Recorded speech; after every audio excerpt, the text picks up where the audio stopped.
Greetings and welcome back to room 303 in our chats with Emily, as we are calling our readings through the poetry of Emily Dickinson. We are in the Johnson edition, and we turn now to poem 416, A Murmur in the Woods, to note. Murmur used, or some version of it, in 17 poems of Emily's. Now, this is a fascinating poem. In some ways, some have seen it as another secret poem or a riddle poem. She talks about little men. Is she talking about fairies? She's talking about elves, talking about angels, guardian angels, or the like. It's not completely clear. I think there's something, though, important happening in this poem, and I think in some ways it is a response to a biblical idea that we will study here in a moment. Our assumptions are that you've been following our stuff at learnstrong.net, down that left-hand side, Chats with Emily, our playlist. I'm hopeful that you've already worked through our set of introductory comments. I'm really hopeful that you've already worked through our preceding 415 poems. We just finished with 415, Sunset at Night. And if you have, then you'll be able to place this kind of riddle poem, if you want to call it that, in the context of other poems. We have commented that Emily will say in a letter to her pal Sue, letter 586, quote, "In a life that stopped guessing, you and I should not feel at home." She'll also say in poem 1222, "The riddle we can guess, we speedily despise." And clearly Emily's going to challenge us here. I think this is a poem about perspective. I think it's also a poem about perspicacity, insight. Emily is going to suggest that as a poet, artist, that she can see things, hear things, experience things that others cannot. This is how she says it. A murmur in the trees, to note, not loud enough for wind, a star not far enough to seek, not near enough to find, a long yellow on the lawn, a hubbub as of feet, not audible as ours to us, but dapper, more sweet, a hurrying home of little men to houses unperceived. All this and more, if I should tell, would never be believed. Of robins in the trundle bed, how many I espy, whose nightgowns could not hide their wings, although I hear them try. But then I promised ne'er to tell. How could I break my word? So, go your way, and I'll go mine. No fear, you'll miss the road. Now, I think Emily's, again, we called our series Chats with Emily for a reason.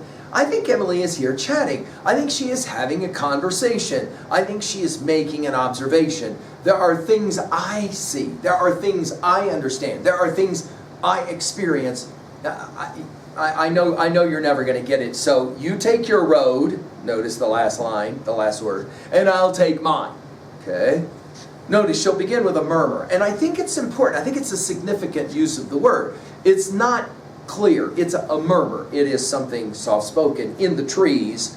And then there's that little phrase, to note, in between the two dashes.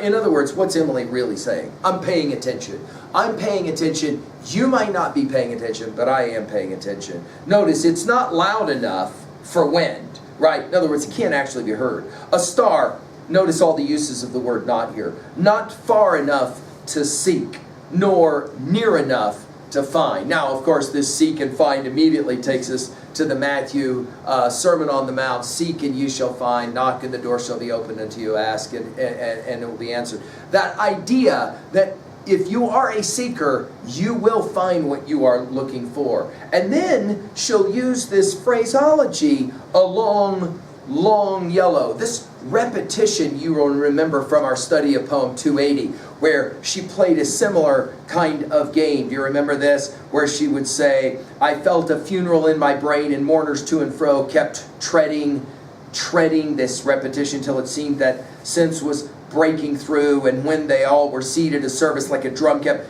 beating till I thought my mind was going numb. This idea that she'll repeat certain words. Study how she does this in the rest of the poems we work through together. A long yellow on the lawn.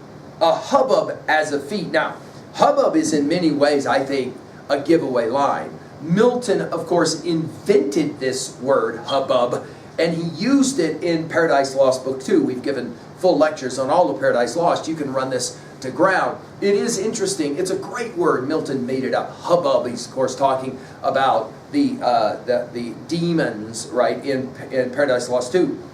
Hubbub as of feet. Notice, it's not actually feet. Not audible, and then there it is, right? Notice, it's not, first not loud enough. Now it's not audible as ours to us, but dapper. This is the only time she uses that word. More sweet. In other words, there's a certain kind of understanding that I can see, I can hear, I can experience things that are more sweet, that are somehow transcendent. A hurrying home of little men, and this is how she'll describe it. Some have said this is her gesture towards angels will get the wings in a bed, to houses unperceived, and there's the key word. In other words, I can perceive things that you cannot. All this, dash, and more, dash, if I should tell, again, chats with Emily, would never be believed. And I think this is her point. In other words, there's things I could talk about, but you're not going to get it anyway. Of Robinson the trundle bed, how may I espy, whose nightgowns could not hide the wings, although I heard them try. Again, what is she talking about? Angels here? There's things I have seen that nobody else has seen. But then she says it. I promised ne'er to tell. Promised who? Promised when? How could I break, notice capitalized, my word? Right? So, go your way, and all of a sudden she invites someone into the poem, maybe a skeptic, and I'll go mine. No fear you'll miss the road. In other words, there are things I understand that you will not ever understand. And don't worry, I made a promise anyway that I'm not going to tell. The recluse Emily saying, there's things I understand you're never going to get. When we get to poem 685, a little two-line offering, she'll say it this way: not revelation 'tis that waits, but our unfurnished eyes. I love that. I love that little two-line offering. What is she saying at 2a? Well, I think she's arguing that great artists, great poets, they see or perceive what the rest of us often do not necessarily see or perceive. At 2b, I love the tone of this poem. I could tell you, but you wouldn't get it anyway. At 3a, I think, I mentioned the Matthew passage, Matthew 7 passage. I think she's playing around with 1 Corinthians 2:9, which actually quotes the Isaiah 64:4 passage. Eyes have not seen nor ear heard. Finally, at 3b, what was a time when you saw or you perceived what others could not? And there was no point in telling them because they wouldn't have gotten it anyway. Thank you.